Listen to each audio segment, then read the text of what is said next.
Euzubillahimiminashaitanirrajim. Bismillahirrahmanirrahim. Alhamdulillah Rabbil Alameen. Irrahmanirrahim. Maliki Yawmiddin. Iyyaka na'budu wa iyyaka nasta'in. Ihdina sirata mustaqim. Siratal ladzina an'amta alayhim. Ghayril maghdubi alayhim waladdallin. Amen. Ooh. I'm going to read from Secret of Secrets for a little bit and maybe talk about this as well. So this is one of those books that if you keep reading it, it changes and it becomes a completely other book that you haven't read before. And then you read it again and you go, oh, that's different. This is chapter 3, The Places of the Souls Within the Body. Of course, this is by Hazrat Abdul Qadir al-Jilani, our peer. The places of the souls within the body. The place of the human soul, the soul of life within the body, is the breast. That place is connected to the senses. Its business is religion. Its work is to follow Allah's precepts. With these precepts, Allah keeps the visible world in harmony and order. That soul, acting upon the obligations set by Allah, does not claim its actions as its own, for it is not separate from Allah. Its actions are from Allah.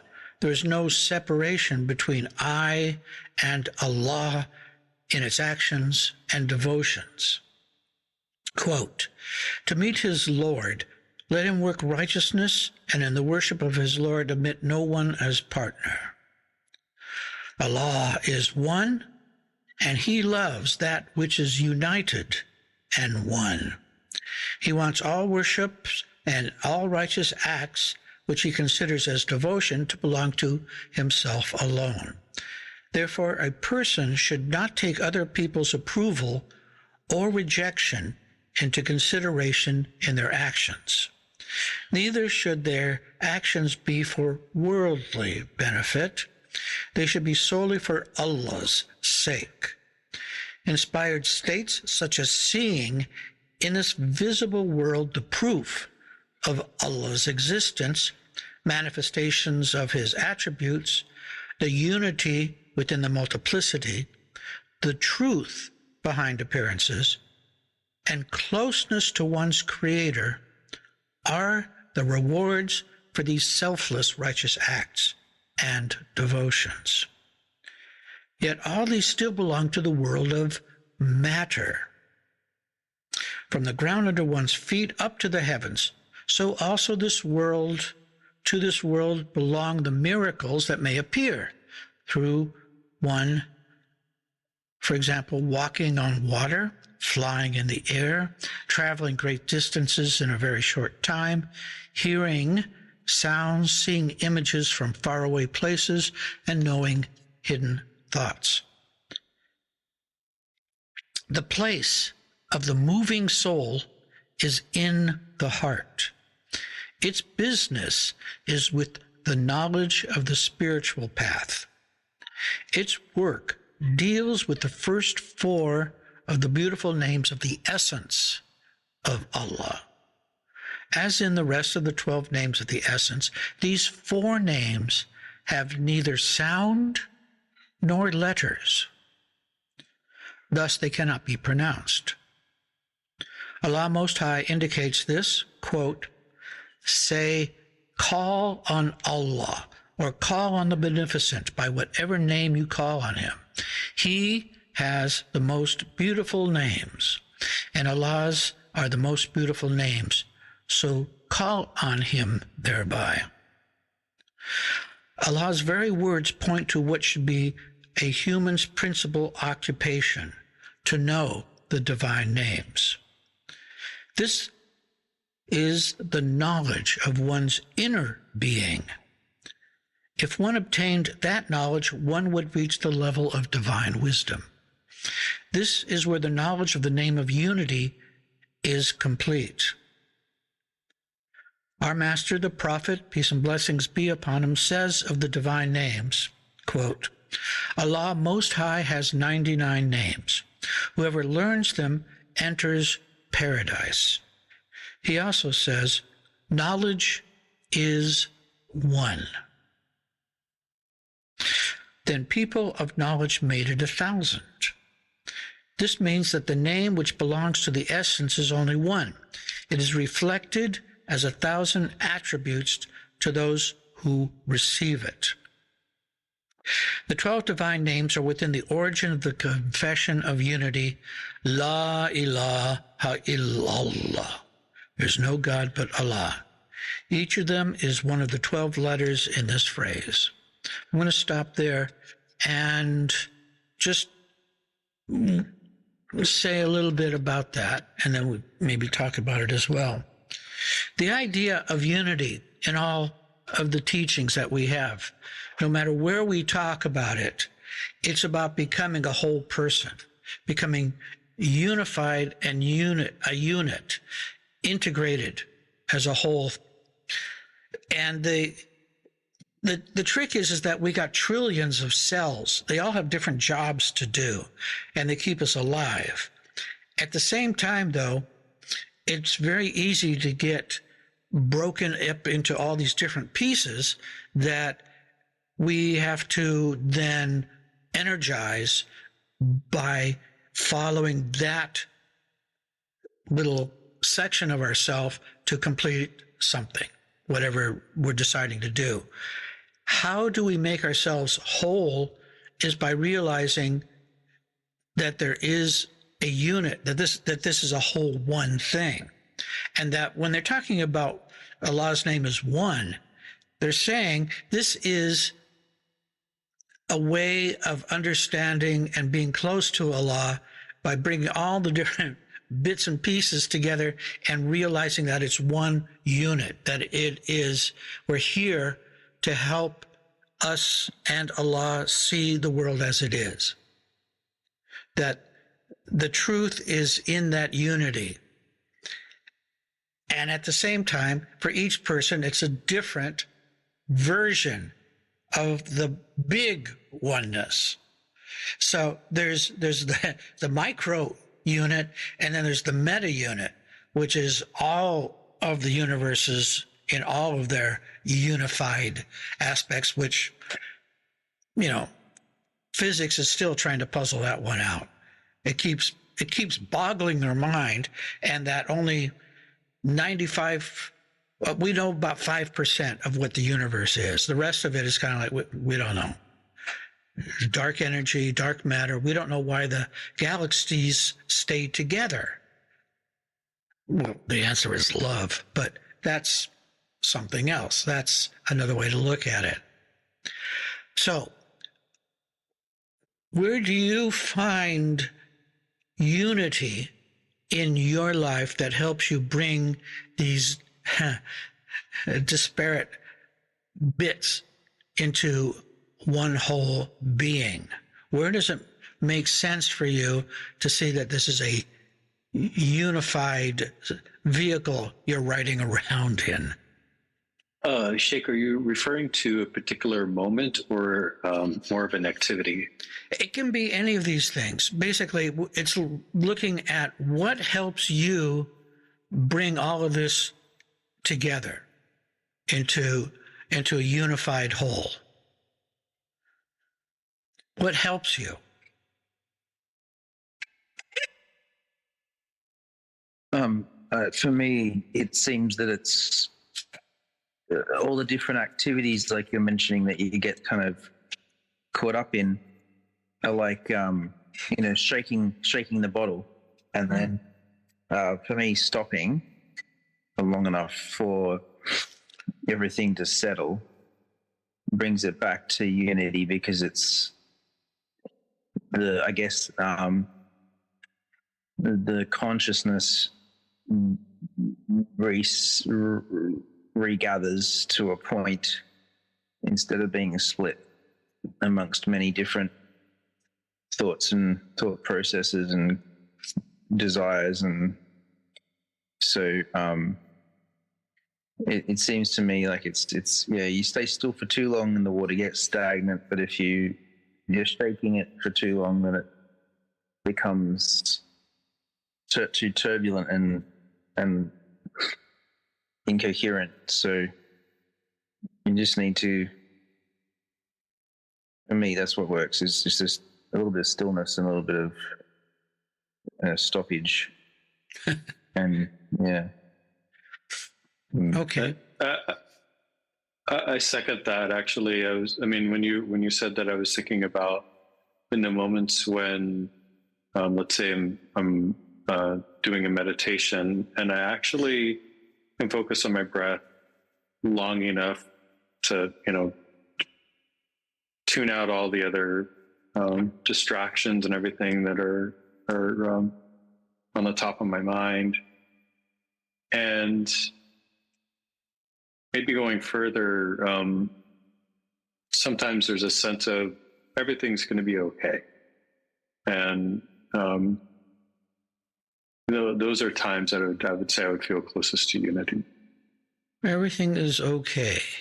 In other words, it seems that Allah's got everything in hand, and we'll only try and mess it up if we try and take control. Yeah, definitely more the latter. Like, it's if things I feel are not okay when I'm like, oh, what about this? Oh, what about, well, all those concerns. Yeah. I think of the breath as a great way to bring yourself back into your body and into balance, because what you're both saying is that the idea of being whole is also being in a flow, of being in sync with the universe and with Allah, and that the breath may be, think of it as a metaphor for what the actual state of everything in the universe is, which is in a state of flow, or a wave, if you will. That everything in the universe is a wave. It's a vibration. And everything has a frequency. And I think that helping us breathe, reminding that we breathe and that there's an inward and an outward, that this is a flow that keeps us alive. If we stop breathing for too long,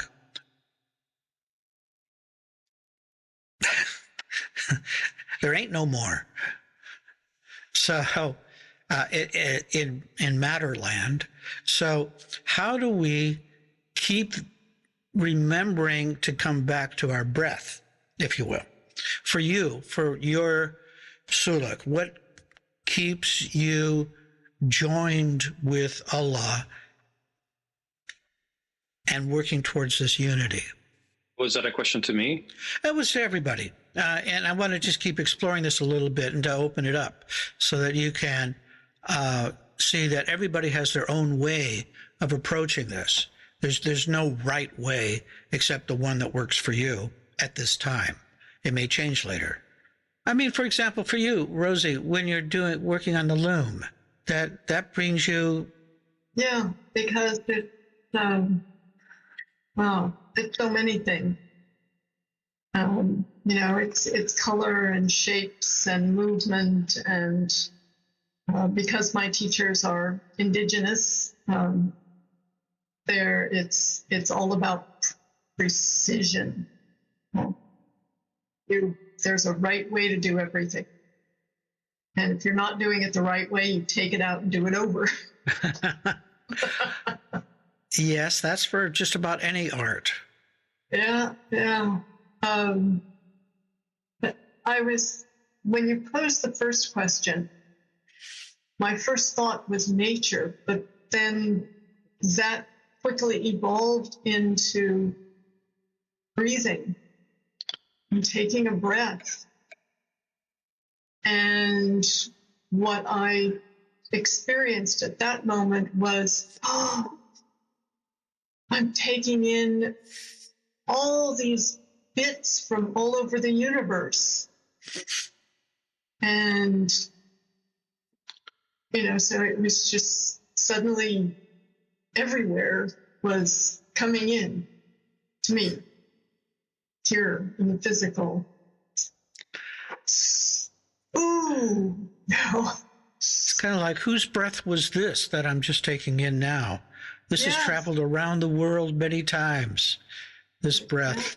It's been revivified by the trees and the flowers and the fungi, and then I take it in, I put it out and send it on its journey.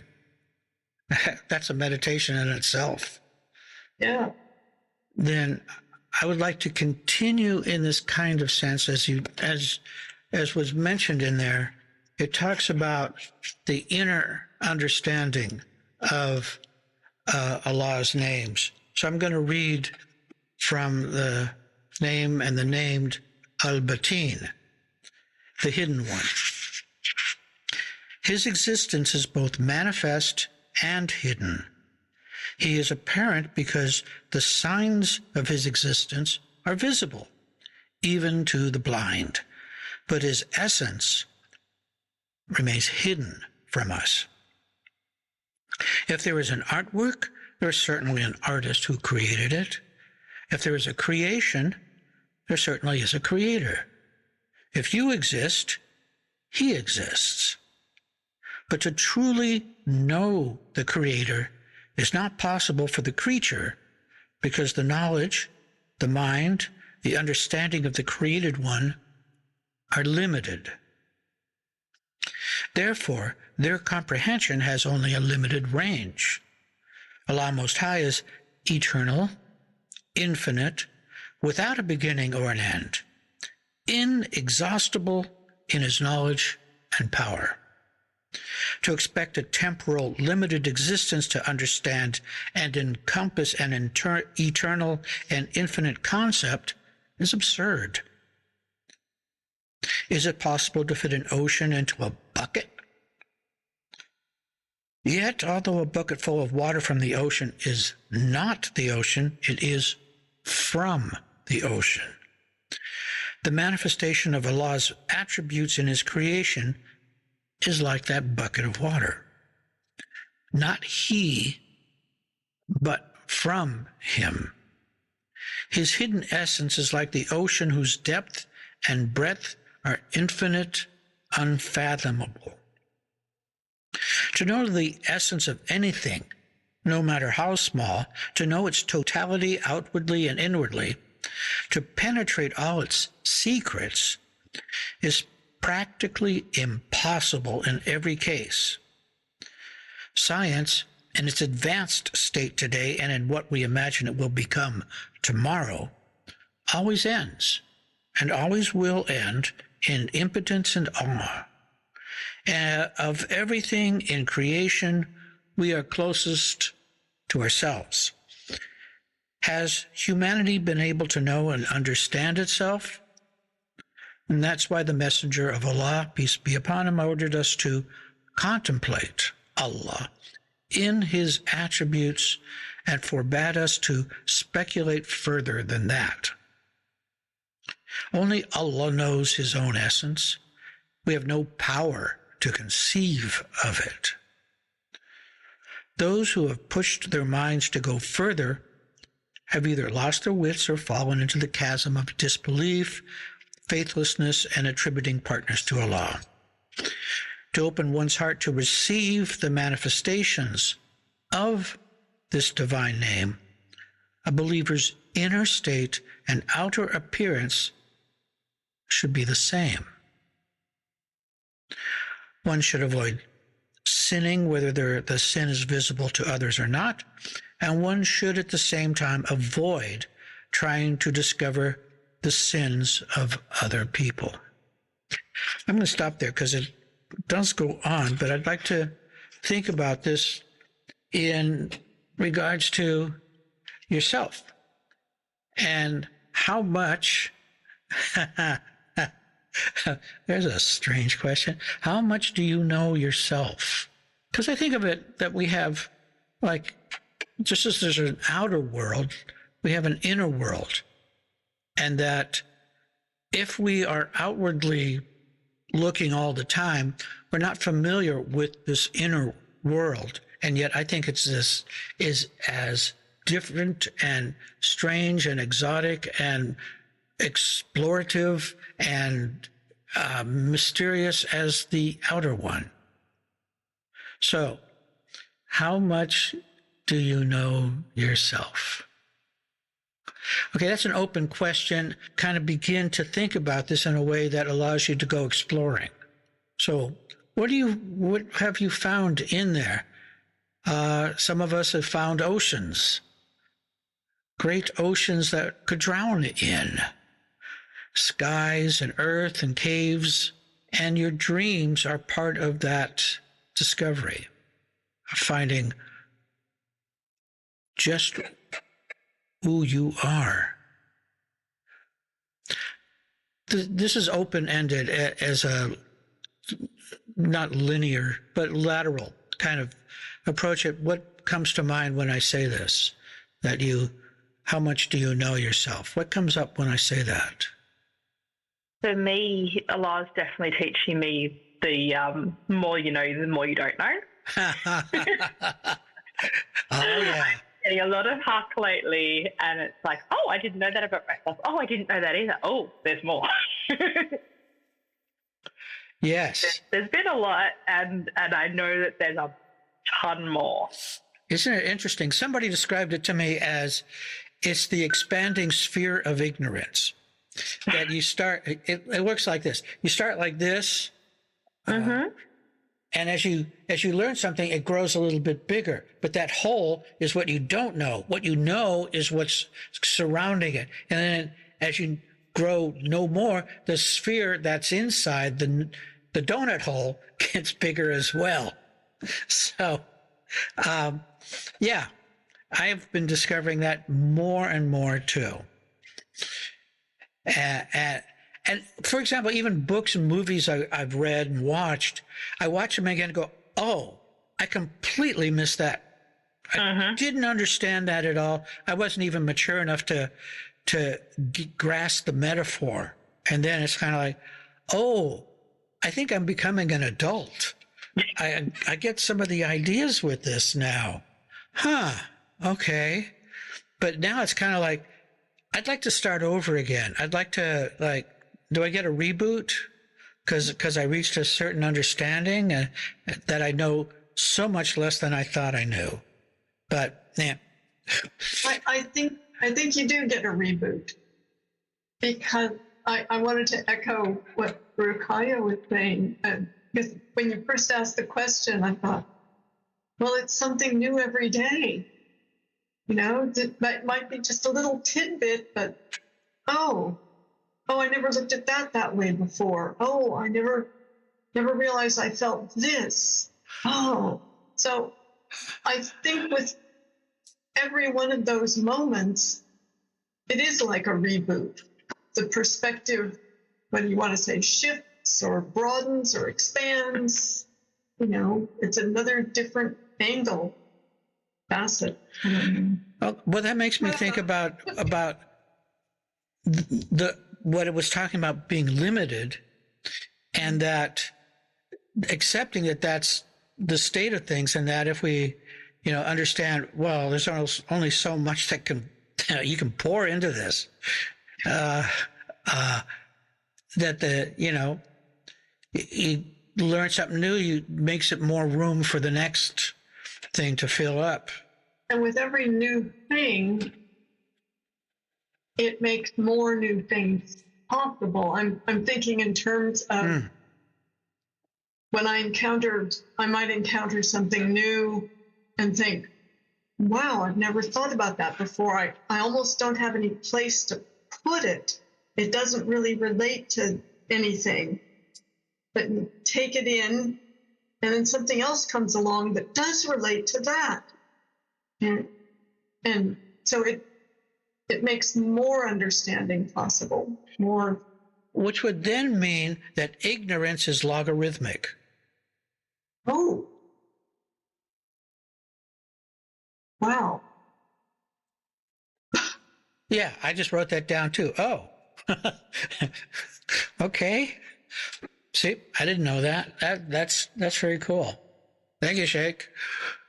Yeah. He's laughing. Yeah, well, he was really good at math. Well, I was just sort of reflecting a little bit on what we know and what we don't know, and yeah, sort of what Rosie was saying resonated about something new every day, but it happens. But I was thinking about the outer self, and I think, well, what do I know? And yeah, I know I like ice cream, and I like coffee, and I know, I love my family, and all those things. And it just made me think about also about what you said about filling the cup. And, we sort of come into this world and we just add things, from cultural, family and society. And then we think we know a lot of stuff. But then when I relate that to the inner world, which is, I think, probably more into what reality really is, and I don't know a lot. And yeah, so it's a bit, just made me think about the disrobing and one needing to disidentify slowly to be able to know more about the inner stuff. Huh. I don't know if this is too much of a tangent, but you had asked, this kind of ties into something you had asked about before, which is, thinking about if we have past lives, then who are we? Mm-hmm. And I don't know, it's something that's been on my mind recently. It's like, what is Rob? What is shaykhibrahim?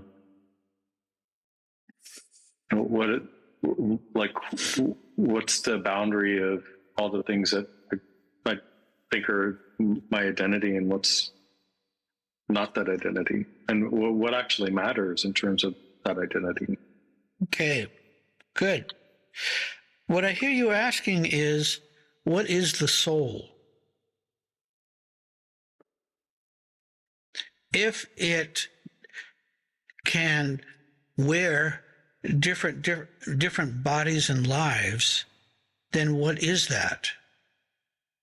Now, I'm saying this, in Islam, they don't really talk about whether there's reincarnation or not. But when I asked Sheikh, he said, is Allah able to do everything, all things? And I went, yes. And then he went, huh? Well, I said, yeah, okay. So that means that I believe, my end experience is, sure, that we are learning. This is just what I've gotten from all of this, and having talked with Sheikh and hung out with everybody for a while, is that the soul is passing through different levels of education and learning about the universe. And I don't know how long this goes on, but maybe it's forever kind of thing. And that this awareness is invisible in relation to matter, but to other souls are maybe visible. But the experiences I've had show that we have migrated through many different lives. And there's some people that are starting, and this is just how I'm looking at it, that everybody starts out at the beginning, like in a race. You start at the beginning. You don't know anything. You haven't any experience. And over time, you gather these experiences until you get to, say, towards the rather end of a cycle of learning about stuff on Earth. Earth is a great place to learn things. Sheikh would say, you have everything here, the positive and the negative, the good and the bad. Some of it's, gold, and some of it's dog shit in paper bags. You don't know because it's all in paper bags. How do you know? unless you open it up or have had experience knowing which is which. So I think it's a continuous school for souls, and that whatever we're given now isn't necessarily how it's always going to be in relation to like being male or female or tall or short or whatever. You can be all different things for the experience of learning Allah, because there is no end to Allah. And maybe as regards being a soul, as part of our experience journey, to be here at this moment and then to be there in another moment. What do you think?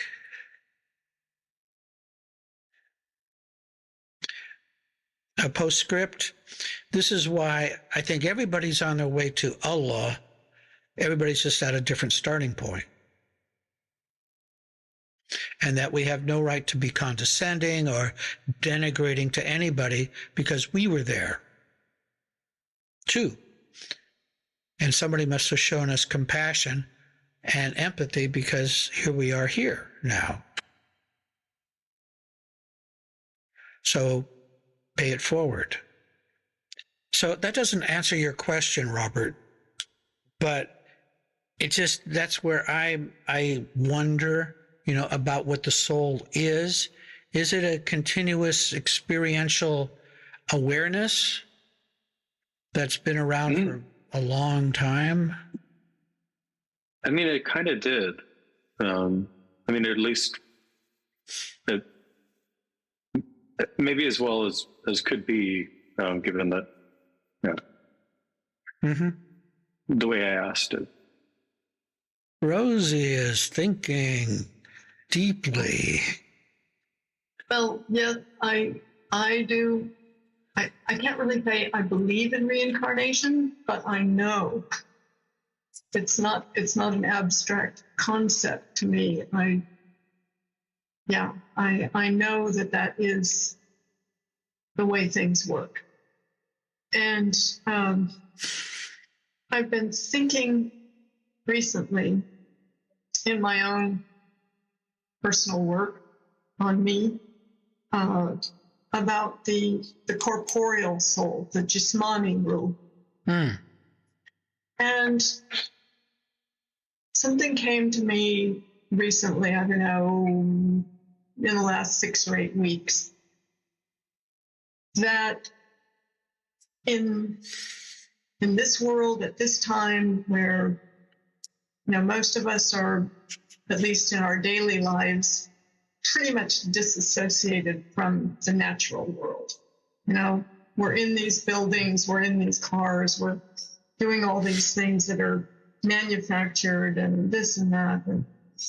And we end up disassociated from, it's kind of like spirit and body are two separate things. And they're spoken of that way: body, mind, and spirit, body, mind, and soul. And it occurred to me that I needed, where I was at that moment, to invite my Jismani Ruh into this body and really, really inhabit it. And to be more in touch with what's going on in the body and how things are balanced or imbalanced and how the Jismani Ruh feels about things, and get those senses and sensory processing, get that in tune with the corporeal soul. So that's something brand new for me that I'm playing with and thinking about and experiencing, kind of like getting the soul into the skin and muscles and bones and, let it really live in this body, instead of being too busy. Do you feel you fight it? No, No, I don't feel that. But it's just more an awareness and Okay. a partnership. Yeah, that hadn't come to me before. It's like that the idea, as I said, of welcoming the soul into the body and really living with the soul in this body. Let it inhabit it. Let it, let it really experience things and experience things with it. Kind of be aware of it, be conscious of it. Yeah, I think to get to that, you first have to deal with the family and social, cultural paradigms that tell us how to think, and that we have to kind of move beyond those, because if we're looking to others for affirmation, or that we want to look good for other people, we're not going to be checking in with the heart. We're going to be thinking about, do I have enough makeup on? Is my hair proper? Am I wearing the right kind of clothes? Do I have to wear those high heels again? The idea is, you first have to deal with what you have right now, and then one at a time remove these encumbrances to become aware that none of that matters, that's not what's important. What's important is being present, and part of being present is being aware of our breath. That's kind of like, that's the foundation there. And the breath puts us, I feel like it puts us into a kind of synchronous flow or wave with the rest of the universe. When we fight that is when we have difficulties in connecting. And when we can remember, and to begin to do it as part of our own awareness, that there's times that we go out and there's times that we come in. I asked Sheikh again, how do we deal with work? Do we do zikr when we're working? Are we supposed to connect with Allah? What's supposed to happen? He says, when you're working, you work. When you're done, you go back to being with Allah. I went, yeah, that makes sense. Okay. It doesn't mean that you can't every once in a while come back in and take a breath and go, I'm here because Allah wants me to be here. If He didn't want me to be here, I wouldn't be here. I was fortunate that my last job that I had for 17 years, which people would think was a very dry job, but it was easily apparent to me that I was there to help people. And, and so I easily saw the good that I could do and the comfort that I could bring with my knowledge, helping them to handle the things they needed to handle. And so, Allah was right there in the office. That's when you come into realization that you're where you're supposed to be. Mm-hmm. Sometimes it takes a bit of a fight and wrestle and struggle to come to that place. This is actually the third thing I wanted to talk about today, which is how important it is to know the life of the prophets. Because they were like us, human beings dealing with problems. How each of the prophets dealt with these problems is a model of behavior for us to pick and to understand and to choose and to think about and reflect on. And my suggestion is get to know one of the prophets.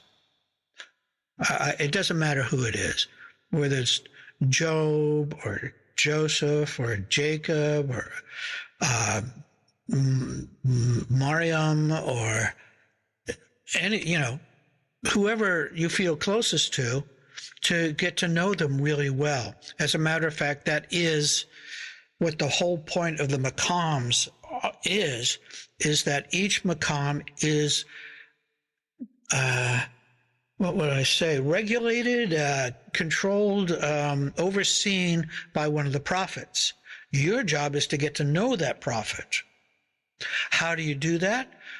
You read sacred texts, whether it's the Torah, the prophets in the Bible,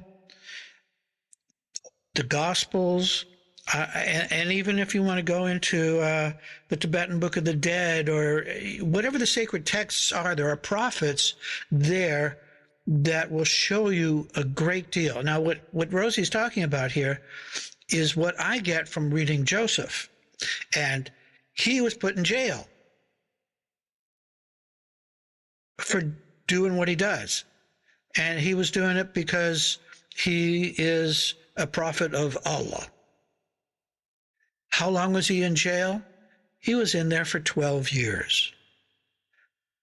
And there was I believe at the beginning it was rough for him. But then after a while, it became accepted in a way that I'm with Allah. Allah's with me, who cares? Because he was doing work for Allah. He was interpreting dreams. He was helping people. Until, Allah said, great. All right, you've done your job. Now you're going to be working as an agricultural engineer for Egypt because we're going to have a bad time. And we need stuff piled up so that we can take care of the drought that's going to happen. So part of learning surrender is learning to be where you are and understand it to its depth, to its complete understanding. And when you do, Allah will go, you got it. Excellent. Time to move on. Let's go to the next job. Now, it may come in a different kind of story for you. For me, one of the ways that happened was I was fired. I was not pleased with that. I felt really bad, but at the time, I couldn't say a thing. Allah just shut my mouth, and I was like, but there was nothing I could say. There was so much I wanted to say, but it was kind of like, just shut up. Don't say anything. Everything's okay. You did what you're supposed to do. Now we're moving on. And I'm going, okay. All right. But why is this? I'm carrying my stuff out, in the cardboard box. Turning the keys back in. But I could see it was the end of that journey. And so part of our job is to learn what we need to learn from where we are at this moment. That's hard. It's hard to be present. And what I'm suggesting is reflecting on Allah through your breath is one of the ways to help bring you back to being with your heart and being present and putting yourself back into the flow. It also oxygenates the blood if you have any kind of cortisone or adrenaline pumping through. Okay. أعوذ بالله من الشيطان الرجيم بسم الله الرحمن الرحيم الحمد لله رب العالمين الرحمن الرحيم مالك يوم الدين إياك نعبد وإياك نستعين اهدنا الصراط المستقيم صراط الذين أنعمت عليهم غير المغضوب عليهم ولا الضالين آمين. Salaam Alaykum wa rahmatullahi wa barakatuh. Thank you, Sheikh. Thank you, everyone. Sure. Thank you. Thank you all for welcoming me. And, good to see you, Rosie. Always love to meet you, pleasure. Rosie. Love everyone. Have a great week. Bye. Bye. Bye.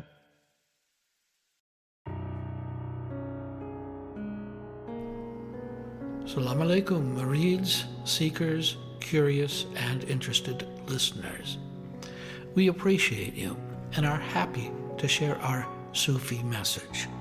Your donation will help support our Sufi Center in Sydney, where we do zikr, sohbet, spiritual counseling, and healing services. We believe the message should be free, but it costs equipment, rental, services, software, and hardware to get this to you. So thank you for choosing our podcast among all the millions available. If you go to our website, AnsariSufiOrder.org, you will be able to donate through PayPal whatever you think this information is worth to you. Blessings and love, the Australian Ansari Sufi Order.